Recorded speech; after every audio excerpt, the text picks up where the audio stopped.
আমার একজন পরিচিত আছে, উনি বলছে অস্ট্রেলিয়া থাকে উনি, আমি ওনারে জিজ্ঞাসা করছি আপনি কি করেন অস্ট্রেলিয়া, বলছে হুজুর আমি হেলিকপ্টার দিয়ে সার দেই।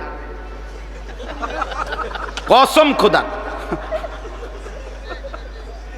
হেলিকপ্টার দিয়ে কি দেয়? সার দেয়, সার। মানে কোম্পানির সবজি প্রজেক্ট এত শত একর, হ্যাঁ এগুলো কোনো আটটা সার দিব এই সিস্টেম না, অটো দিয়ে দিলে হইতো না, সিএনজি দিয়ে দেওয়া যায় না, এগুলো হেলিকপ্টার দিয়ে সার দেয়। আমাদের বাংলাদেশে হেলিকপ্টার দিয়ে সার দিব কোন বছর? এই 12 তারিখের পরে। এই দোয়া করেন, 12 তারিখ নির্বাচন না, 12ই ফেব্রুয়ারি, 13-14 তারিখের দিকে ইনশাল্লাহ প্রত্যেকের ঘরে ঘরে হেলিকপ্টার পয়সা যাবে সার দেওয়ার জন্য। যেই বিবৃতি চলতেছে এক একজনের, সুবহানাল্লাহ, কি হয় বলা যায় না, কি হয়। শেষ পর্যন্ত আমরা যার যার দেশে থাকতে পারি কিনা, নাকি সকলেই একবারে বেডিং টেডিং নিয়ে চাঁদের দেশে বা মঙ্গল গ্রহে চলে যায় কিনা, সম্ভাবনা আছে। যেই আশ্বাস দিতেছে সবাই, মাশাআল্লাহ, আশা করা যায়, আশা করা যায় হয়তো চাঁদে বা মঙ্গলে আমরা ঘরদুয়ার করতে পারবো, আশা করি ব্যাপক উন্নতি হয়ে যাব দেশের, অনেক কিছু হইব। হ্যাঁ হ্যাঁ ইনশাআল্লাহ। তাইলে দুনিয়া তো বেঈমান আমাদের চাইতে বেশি ভোগ করছে। আমি বুঝাইতে চাচ্ছি এটা, ওরা তো হেলিকপ্টার দিয়ে সার দেয় আর আমরা তো এখনো অটোতে চলি।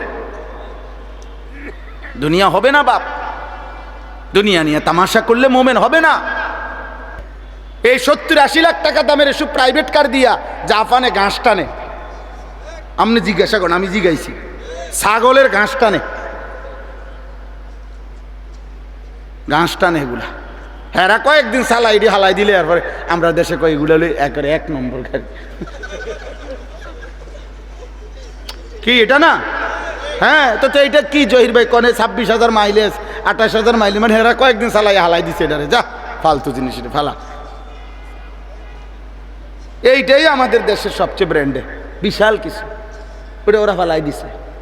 ইমানদার দুনিয়া না, ইমানদারের আখিরাত। ওয়ালাদ-দারুল আখিরাতু খায়রুল লিল্লাযিনা ইয়াত্তাকুন আফালা তাকিলুন। আল্লাহ বলেন আখিরাতের ঘর জান্নাত মুত্তাকিদের জন্য, সেটাই উত্তম, তোমরা কি বুঝবে না? আল্লাহ বুঝে। কুল আউনাব্বিউকুম বিখাইরিম মিন যালিকুম, আল্লাহ বলেন নারীর সৌন্দর্য, সন্তানাদির আকর্ষণ, সম্পদের আকর্ষণ, জন্তু জানোয়ারের আকর্ষণ, ক্ষেত ফসলের আকর্ষণ, এগুলো সব আমি দিছি, আমি জুইয়িনা, আমি দিছি বান্দা, আমি দিছি। আল্লাহ বলেন এই দুনিয়ার এই সব আয়োজন যা আমি সাজিয়ে দিয়েছি তোমাদের জন্য, তার চাইতে উত্তমটা কি সেটা কি আমি তোমাদেরকে বলবো? আল্লাহ নিজে বলতেছে কুল আউনাব্বিউকুম, আমি কি বলবো তোমাদেরকে?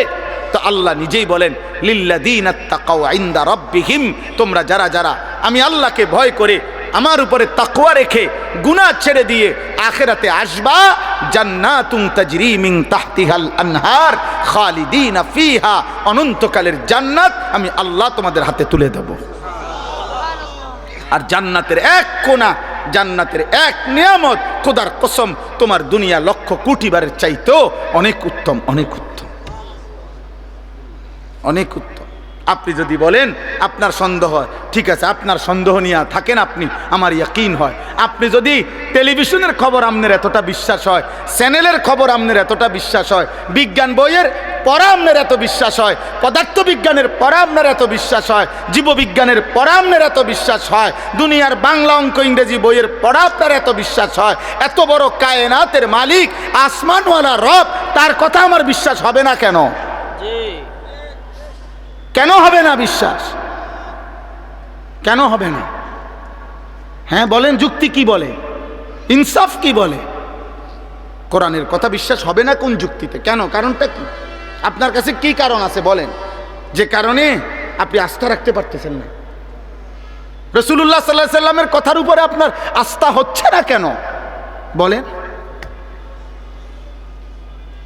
আমার শায়েখ আল্লামা মুফতি মুশতাকুন নবী কাসিমি হুজুর অনেক সময় এটা বলে, জিকিরের কথা, আল্লাহর জিকির বলতে বলতে ওয়াজে হুজুর অনেক সময় আবেগে জোশ উঠলে হুজুরে বলে যে হে আল্লাহর বান্দারা, শ্রোতাদেরকে বলে যে দেখেন আমি আপনাদেরকে এতক্ষণ বললাম যে আল্লাহকে ডাকেন, আল্লাহকে ডাকেন, আল্লাহকে ডাকেন, যদি আপনারা কেউ না ডাকেন শেষ পর্যন্ত আমি মুশতাকুন নবী কসম করে বললাম আমি আল্লাহকে ডাকবই ডাকবো।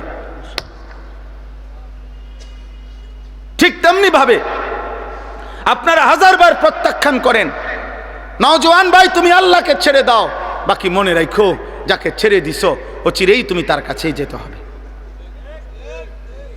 হ্যাঁ, নিশ্চিত নিশ্চিত, কোনো সন্দেহ নেই। আল্লাহ আমাদেরকে তৌফিক দান করেন, আল্লাহ আমাদেরকে কবুল করে নেন। শেষ আমার ওয়াজ, আমার মূল বক্তব্যের কথাই আপনার কাছে, আমার কাছে, কিশোর ভাই, যুবক ভাই, বয়স্ক বাবা, অনেক বুঝমান আমার অনেক ঘনিষ্ঠ মানুষ আছেন এখানে আপনারা, এবং পর্দার আড়ালের মা বোন, প্রত্যেকের কাছে আমাদের মুসলমান, আমরা আমাদের পরিচয় আমরা মুসলিম। অতএব খুদার কসম, এক মোমেন, এক মুসলমানের মূল পরিচয় আখিরাত, মূল ফিকির আখিরাত, মূল চেতনা আখিরাত, মূল প্রস্তুতি আখিরাত, মূল আয়োজন আখিরাত।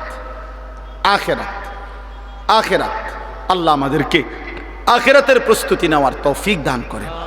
আল্লাহ তাআলা বলেন, বিসমিল্লাহির রহমানির রহিম, আলিফ লাম মিম। এটা কোরআনের একটা মুজিজা। আল্লাহ তাআলা কোরআনুল কারীমের 29টি সূরার শুরুতে এরকম অক্ষর উল্লেখ করে কোরআনের একটা চ্যালেঞ্জ ঘোষণা করেছেন যে, হে পৃথিবীর সমস্ত মুশরিক বেঈমান, যদি তোমাদের কারো মনে হয় কোরআন আমার বন্ধু মুহাম্মদের বানানো, তাহলে কেউ যদি গল্প, কবিতা, প্রবন্ধ নিজে নিজে লেখে, তাহলে অন্যান্য জ্ঞানী গুণী ব্যক্তিরা সেই গল্প, কবিতা, প্রবন্ধের ব্যাখ্যা করতে পারে।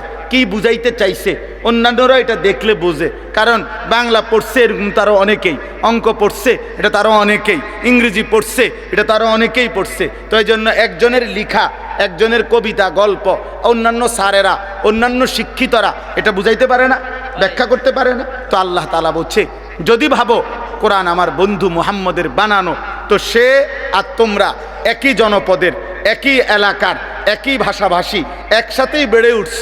অতএব তার বানানো এই কথা তো তোমরাও ইচ্ছা করলে ব্যাখ্যা করতে পারবা, বুঝাইয়া বলতে পারবা। তাহলে মুহাম্মদের বানানো আলিফ লাম মিম এই 3 অক্ষরের অর্থ কি? কও কও কও, তোমার আব্বারে ডাকো, তোমার 14 গোষ্ঠীরে ডাকো, যা কও এটার অর্থ কি?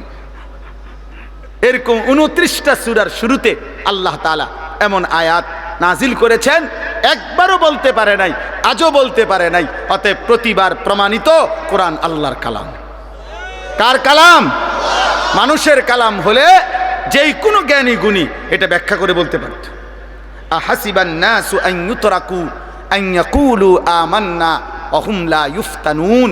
এই যে কথা শেষ, দেখেন হুজুর চলে আসছেন, ইনশাআল্লাহ হযরত বয়ান করবেন।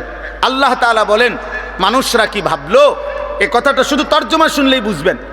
আল্লাহ তাআলা বলেন, আমার বান্দারা কি ভেবেছে যে তারা শুধু মুখে বলবে আমি মুসলমান, আমি মোমেন, এটুকু উচ্চারণ করবে। ভোটার আইডি কার্ড দেখেন, আমার ধর্ম ইসলাম। জন্ম নিবন্ধন সনদ দেখেন, আমার ধর্ম ইসলাম। পাসপোর্টে দেখেন, আমার ধর্ম ইসলাম। হ্যাঁ, মুখে বলবে আমি মুসলমান। আল্লাহ তাআলা বলেন, ওহুম লা ইফতানুন, আমি আল্লাহ এ শুধু দাবি করবে মুসলমান, আর আমি কোনো পরীক্ষা না নিয়ে আমার বান্দাকে ছেড়ে দেব, জান্নাত দিয়ে দেব। এই কি ভেবেছে বান্দা? এই কি ভেবেছ? আল্লাহ তাআলা এটা জানতে চাইছে। কি ভাবছো বান্দা? আখেরাতে পাসপোর্ট দেখাইবা, আখেরাতে আইডি কার্ড, আখেরাতে জন্ম নিবন্ধন সনদ দেখাইবা? না না, আমি পরীক্ষা নেব, ইমানের পরীক্ষা দিয়ে আখেরাতে জান্নাত নিতে হবে। কি দিয়ে বলেন না? পরীক্ষা দিয়ে। কি দিয়ে বলেন? বলেন না কি দিয়ে? পরীক্ষা দিয়ে। পরীক্ষা। ওয়ালাকাদ ফাতান্নাল্লাযীনা মিন ক্বাবলিহিম, আল্লাহ বলেন প্রত্যেক জামানায় যারাই নিজেদেরকে ইমানের পরিচয় দিয়েছে আমি তাদের পরীক্ষা নিয়েছি। ফালা ইয়ালামান্নাল্লাহুল্লাযীনা সাদাকু ওয়ালা ইয়ালামান্নাল কাযিবিন। পরীক্ষা নিয়ে আমি জেনেছি ইমানের দাবিতে কে সত্যবাদী আর কে মিথ্যাবাদী। এজন্য দোস্ত, আমাদের জীবন পরীক্ষা। দুনিয়াকে বলে দারুল ইমতিহান, পরীক্ষার ঘর। আখেরাত হলো দারুল জাযা, ফলাফলের ঘর। পরীক্ষা দেবেন এখানে, ফলাফল শুনবেন সেখানে। দুনিয়াকে বলে দুনিয়াকে বলে দারুল আমাল, আমলের ঘর। আখেরাতকে বলে দারুল হিসাব, হিসাবের ঘর। দুনিয়াকে বলে দারুল মিহান, মেহনতের ঘর। আখিরাতকে বলে দারুল জাযা, ফলাফল, প্রতিদানের ঘর। মেহনত করবেন এখানে, প্রতিদান পাবেন সেখানে। আমল করবেন এখানে, হিসাব পাবেন ওইখানে। পরীক্ষা দেবেন এখানে, ফলাফল শুনবেন ওইখানে। কথা বুঝছেন কি না বলেন? পরীক্ষা দিতে হবে। এন্ড পরীক্ষাটা কি? পরীক্ষা হলো এই প্রতিদিন মৃত্যু পর্যন্ত আল্লাহ তাআলা আমাদেরকে যত বন্দিগি করতে বলছেন, এটাই পরীক্ষা। প্রত্যেকটা ইবাদত এটাই পরীক্ষা। প্রতিটা গুনাহ ছেড়ে দেওয়া এটাই পরীক্ষা। প্রতিটা আদেশ পালন করা এটাই পরীক্ষা। প্রতিবার নামাজের ওয়াক্ত হয় এটাই পরীক্ষা। সেজদা দিচ্ছেন না ছেড়ে দিচ্ছেন। প্রতি বছর পরীক্ষা, যাকাত দিচ্ছেন না ছেড়ে দিচ্ছেন। প্রতি রমজান পরীক্ষা, রোজা রাখছেন না নাকি রাখছেন না। টাকা সামনে, উপার্জন সামনে, পরীক্ষা, হালাল উপার্জন করছেন না হারাম উপার্জন করছেন। খাবার সামনে, পরীক্ষা, হালাল খাবার খাচ্ছেন নাকি হারাম খাবার খাচ্ছেন। নারী সামনে, পরীক্ষা, হা করে তাকাইয়া আছেন নাকি চোখ নামায়া রাখছেন। প্রত্যেক গুনার মুহূর্তে ছেড়ে দেওয়ার পরীক্ষা, প্রত্যেক আদেশের মুহূর্তে পালন করার পরীক্ষা। বুঝাইতে পারলাম? কথা বলেন না, বুঝলেন? পরীক্ষা দিতে হবে দোস্ত, পরীক্ষা দিতে হবে। ওই ইমাম সাবরে, ইসরাফিল বাইরে আর আব্দুল কাদের ইসলাই বাইরে ফাঁকে ফাঁকে টাকা 200 দিয়ে বেচতে যাইবেন। হ্যাঁ, কিতা ঘটনা কি? না, অনেক বড় লোক, অনেক ধনাঢ্য ব্যক্তি, অপ্রিয় সত্য কথা বললাম, অনেক ধনাঢ্য ব্যক্তির ফিকির হইল আখেরাত, সুদের লেনদেন, সুদের উপার্জন। আর দেখা হইলে বলবো হুজুর দোয়া করবেন, এলাকায় একটা এতিমখানা দিছি, 60 জন এতিম ডেইলি খায়। এই যে বেহেস্তের বুঝ করে রাখছে এলাকা। হ্যাঁ, ব্যস্ত ওই যে এলাকায় যে 60 জন এতিম খায়, যে ওইটাই আখেরাত। এই 60 জন এতিমের কান্দে করে ব্যস্ত যাবে। এতিম তো আপনার এত পয়সাওয়ালার সাফে সমান হয়ে যাবে। না না, দান সদকা একটি আমল। কথা বলেন, দান সদকা কি? দান সদকার অনেক নেকি, কিন্তু আপনি বলেন কেউ যদি আজকের দিনে 100 কোটি টাকাও দান করে, কিন্তু আজকের মাগরিবের নামাজ যার ছুটে গেছে, আজকের এশার নামাজ ছুটে গেছে, তো এই 100 কোটি টাকা দানের বিনিময়ে আজকের মাগরিবের নামাজের কাফফারা হবে তো? এশার নামাজের কাফফারা হবে তো আব্বা? তো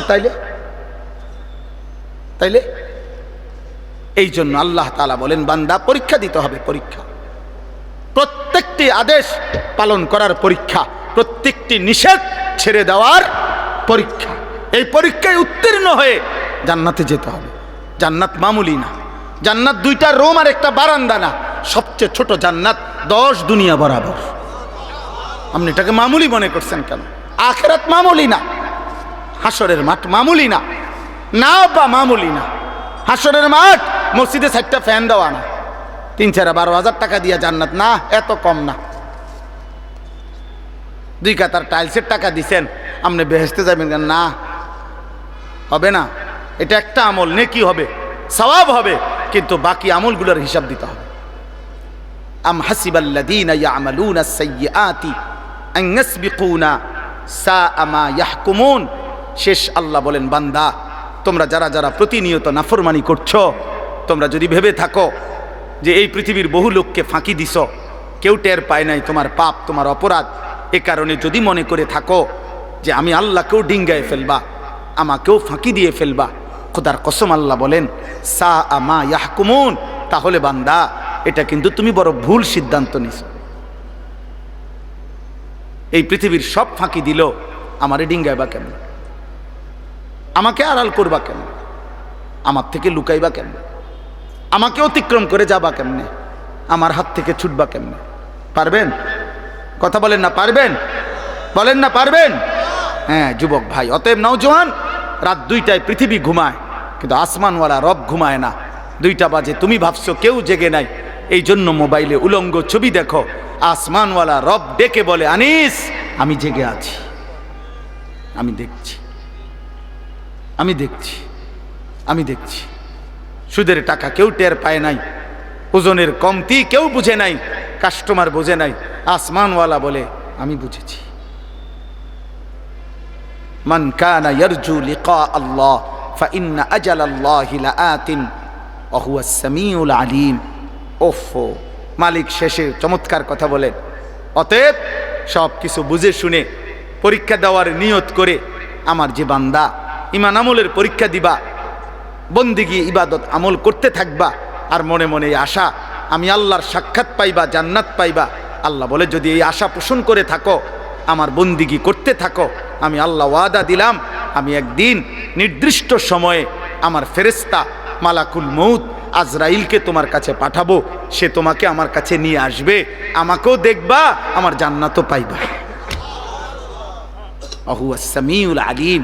আল্লাহ বলেন অতএব শুনে নাও বান্দা, যাই বলো আমি সব শুনি, যাই করো আমি সব জানি, ভালোটাও জানি, মন্দটাও জানি, রাতেরটাও জানি, দিনেরটাও জানি, একাকীও জানি, প্রকাশ্যেও জানি, দিবালোকেও জানি। অতএব আমাকে লুকাইও না, আমার থেকে আড়াল করবা না। আল্লাহ আমাদের সবাইকে ঈমানের জীবন দান করে।